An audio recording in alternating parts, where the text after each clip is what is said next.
Ecuador is a country on the brink. The first round of the elections was held on August the 20th amid a rising tide of violence. Ahead of the vote, one candidate was shot dead in broad daylight. Meanwhile, the armed forces appear to be fighting a losing battle against narcos who've turned the country into a major cocaine smuggling route. It's early in the morning and soldiers have mounted a stop-and-search checkpoint. They're looking for drugs and guns, and we're in Monte Sinai, which is one of the most dangerous neighborhoods in Guayaquil, which is fiercely disputed by rival gangs. In Guayaquil, drug gangs are fueling a surge in violence and crime and making life for its residents a living hell. Here there aren't operations like this every day. It's the thieves who pass through here the most. The crime is scary. The criminals come on motorbikes to rob you. You can't do anything because they'll kill you. Extortion is rife, he said. Every home must pay protection money or there are consequences.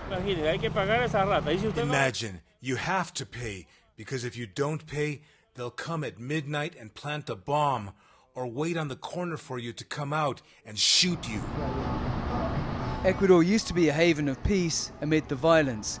But in the last few years, murders and forced disappearances have multiplied, and it has joined the ranks of the region's most violent countries. In Guayaquil, the largest city and the major port on Ecuador's Pacific coast, a bloody turf war rages between drug gangs. They are well armed and backed by Mexican drug cartels. Police patrol, but they can do little to stem the flow of trafficked cocaine. Daniel Laboa, the scion of one of the city's wealthiest families, is running for office. He told CGTN the country was at war. At the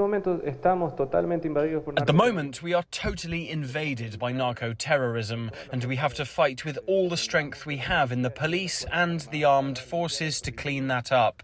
We live with figures of violence and figures of death similar to a war, so we have to treat it as a war and treat these narco-terrorist groups as our enemies.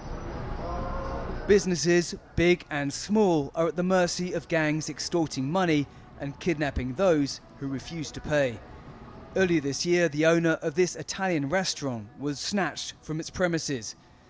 After a week in captivity, Benny Colonico bargained his way to freedom. Because every day I was thinking which moment they will kill me. And when they told me, you will go out. I know other people who was over there never go out. And when I went out, I said, God give me other chance of life.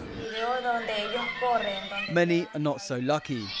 Claudia's boyfriend was gunned down outside his home in July after celebrating a friend's birthday.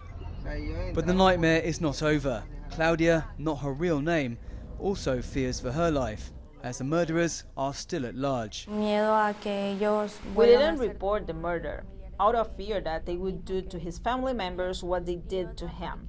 And also because these people have part of the police working with them. So I think it would be in vain for us to try to make some kind of complaint. Not yet 20 years old, Claudia and her partner of 3 years had planned a future together abroad. Because of the situation that the country is going through lately, we did not see any security for us. So it was our plan for the future to leave and make our life outside the country.